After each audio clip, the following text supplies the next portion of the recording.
Voice of Indonesia.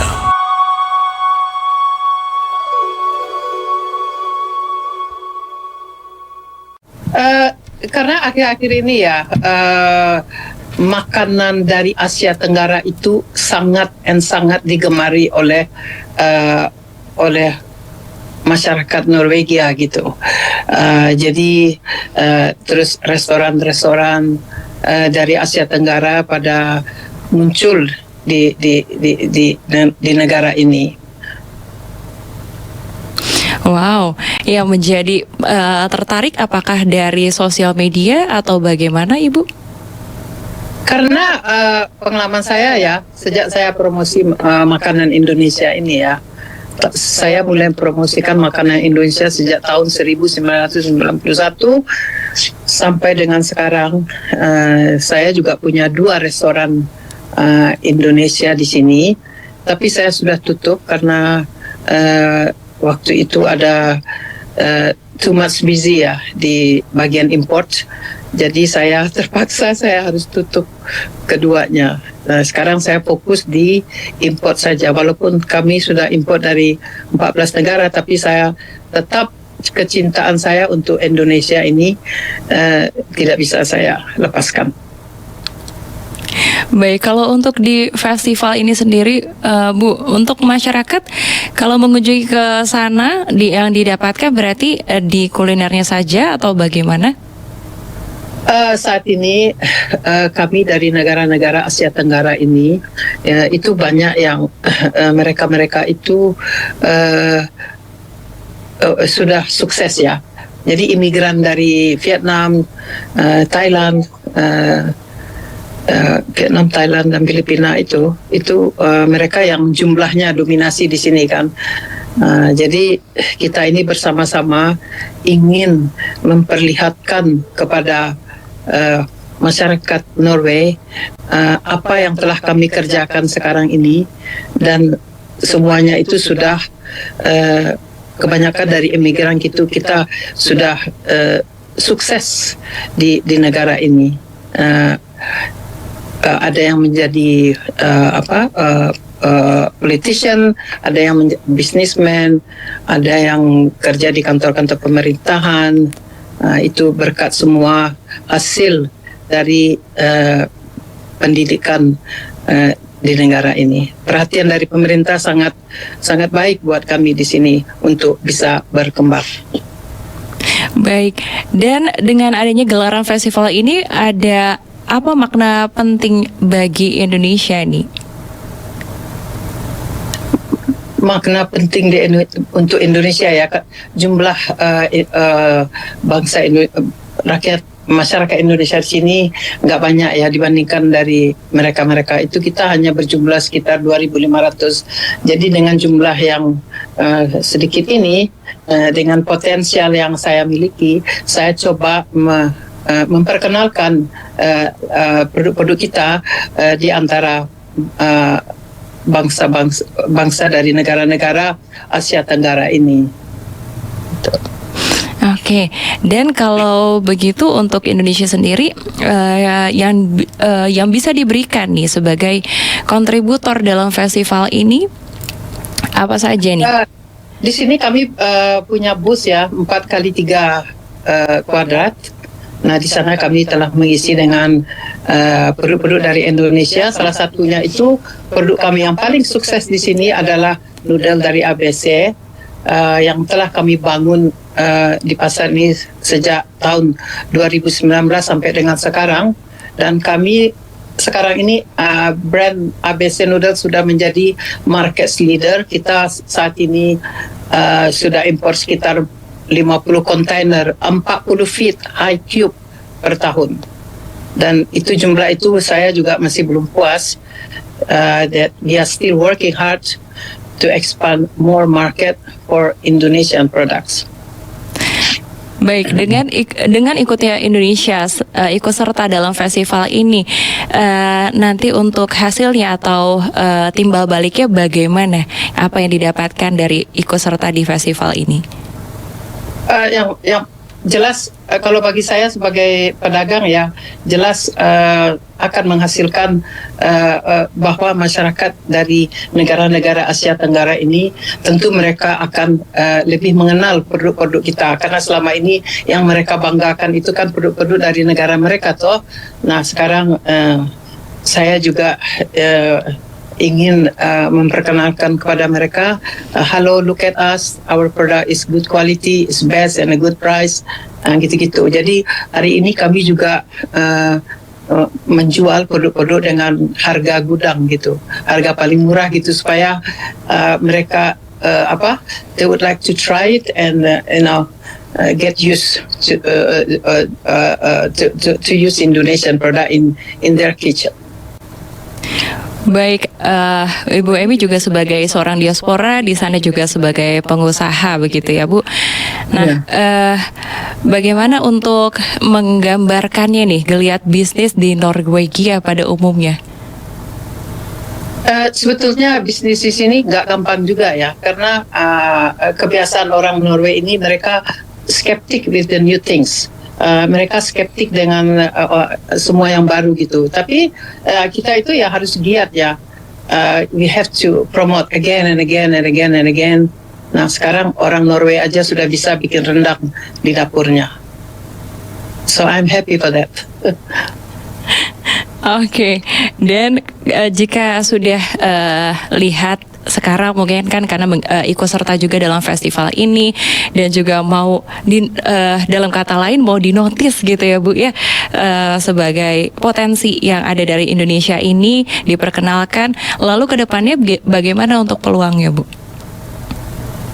Maksudnya untuk produk Indonesia begitu? Produk Indonesia dan juga peluang bisnisnya mungkin. My plan is I would like to expand, getting bigger and bigger, and in order the Norwegian people get to know about our products more and more, and in short, it's only expanding all the time. That's what my plan. Never stop. Baik, jadi ini salah satu harapan terbesarnya begitu ya Bu? Ya, harapan terbesar saya gitu. Oke. And this business I have run since 1991 ya. Jadi sudah saya kerjakan selama 33 tahun. So I hope I can still doing it is another 33 years. Baik, dan dengan adanya Indonesia yang juga ikut serta dalam festival ini, menurut Ibu ataupun harapan Ibu nih ke depannya terhadap peningkatan hubungan Indonesia dengan Norwegia nanti? Kalau menurut saya tentu dengan usaha saya yang terus-menerus memperkenalkan masakan Indonesia ke masyarakat Norwegia, tentu itu juga akan pasti ada pengaruhnya terhadap hubungan antar kedua negara kita, karena walau bagaimanapun makanan itu adalah salah satu faktor atau jembatan dalam hubungan kedua negara gitu. Jadi makanan ini sebetulnya kita tidak bisa lupakan ya, karena itulah kesuksesan, salah satu kesuksesan saya tinggal di sini melalui makanan. Jadi makanan itu saya pakai merupakan seperti jembatan begitu ya antara Norway dan Indonesia. Nah melalui makanan itu tentu orang akan bertanya. Saya ingat waktu saya promosi itu orang bertanya di mana Indonesia itu, justru ada juga yang nggak tahu. Jadi saya secara tidak langsung itu juga mempromosikan turismenya kita melalui makanan Indonesia di negara ini. Baik, yang pertama kali Ibu perkenalkan sama masyarakat Norwegia waktu itu makanan Indonesia apa nih Bu? Pertama kali tahun 91 saya perkenalkan promosi sate. It was not easy. Itu 33 tahun yang lalu ya. mereka itu, it was very difficult karena mereka itu skeptik, it's a new things. Terus saya paksakan, saya pedas, saya tambah kecap manisnya, and then become not too strong anymore. Terus sudah gitu mereka get used to it. Sekarang justru mereka tanya, mana itu sate saus pokitanya mana? Gitu. Orang Norway kan, kadang kalau saya lagi visit customer ya di supermarket itu, saya dengar orang Norway nanya, itu sate saus kokitanya ada nggak? Wah, saya jadi terharu gitu ya. Yang nanya itu soalnya orang Norway gitu. Itulah hasil pekerjaan saya yang terus menerus sampai ini hari. Baik, dan di festival ini tadi disebutkan ada salah satunya rendang. Berarti sate juga termasuk ya Bu ya? Atau ada apa lagi nih selain itu? Ini hari kita promosikan rendang, kalio, karena kedua ini saya sudah promosikan terus menerus, dan produk kita ini sudah masuk di salah satu wholesaler grocery, Norwegian grocery di sini. Jadi yang pembelinya itu sekarang beberapa restoran, kafe sudah mulai membuat rendang, memasukkan menu rendang di dalam daftar menunya mereka, dan itu pekerjaannya tidak gampang juga ya. Saya itu berani gitu, walaupun sesibuk apapun saya dengan import 14 negara ini, I still have time to promote, datang ke dapur-dapur restoran, kafe, terus saya masak di situ, saya ajarkan kokinya, chefnya how to make a good rendang in their kitchen. Baik, dan yang menurut Ibu kira-kira nih prediksinya yang paling akan dicari nih sama masyarakat yang mengunjungi booth Indonesia di festival tersebut, kira-kira apa ya Bu ya? Saat ini di booth saya kita ada 4 booth ya, 4x3 ya. Terus ada juga dari grup Uminor kita. Ini grup mengaji kami di sini ya. Itu namanya Ukhuwah Muslim Indonesia Norway. Mereka juga punya 3 booth. Mereka memang spesial, hanya jual makanan Indonesia semua, mulai dari sate, nasi goreng, kafe, jahe, yang begitu-begitu, pokoknya they have a lot of menu. Jadi semua member dari Uminor ini, mereka berkontribusi, ibu-ibunya semua gitu ya, mereka berkontribusi dan menjual makanan di busnya, standnya Uminor itu. Terus ada satu lagi, Bali juga ikut. Bali jual sate hari ini mereka. Jadi sebetulnya ya, kalau kita lihat jumlah kita hanya 2.500 ya. Indonesia punya 8 booth ya, that is the good things.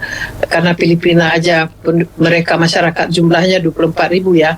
Mereka hanya punya 6 booth, you see, so I'm proud of it. Untuk booth sendiri ini dari kita yang mengajukan atau memang diberikan dari pihak penyelenggara? Itu EO-nya itu yang mengatur booth-boothnya itu, jadi kami sewa gitu. Sewa dari mereka. Baik, berarti karena ini kan non-profit organization ya. Jadi yang mendirikan ini adalah semua diaspora dari negara-negara Asia Tenggara, di mana kami berembuk bersama apa yang perlu kita perbuat di negara ini dalam memperkenalkan kebudayaan dan kulinari kita dari 7 negara ini. Ya, itulah Indonesia, Filipina, Vietnam, Thailand, Myanmar, Singapura, dan Malaysia. Baik. Untuk sampai ini ya, itu sudah ada sekitar 45.000 yang ngintip di Facebooknya kami. It is big interesting. Itu pun kami kemarin juga sudah kemarin itu Menteri Kebudayaan itu ya, our Culture Minister and Equality, itu kemarin itu dia ngomong di TV ya, untuk kasih selamat kepada kami, dan dia sangat senang sekali inisiatif kami ini ternyata mendapat respon yang sangat luar biasa di negara ini. So I'm happy for that. Baik, terima kasih Ibu Emmy Jorgensen sudah berbagi bersama dengan kami di sini. Semoga lancar dan sukses selalu dan semoga juga impian ke depannya tercapai ya. Saya berusaha sebagai a good ambassador for Indonesia until at the end of my life. Baik, terima kasih banyak Ibu Emmy. Sampai jumpa kembali. Selamat melanjutkan aktivitas. Ya, terima kasih. Baik pendengar, demikian perbincangan bersama dengan Ibu Emmy Jorgensen, seorang diaspora Indonesia di Norwegia, yang dimana kita berbincang mengenai festival yang diadakan di Norwegia, yaitu adalah Southeast Asia Festival di Oslo yang diadakan pada tahun 2024 ini. Voice of Indonesia.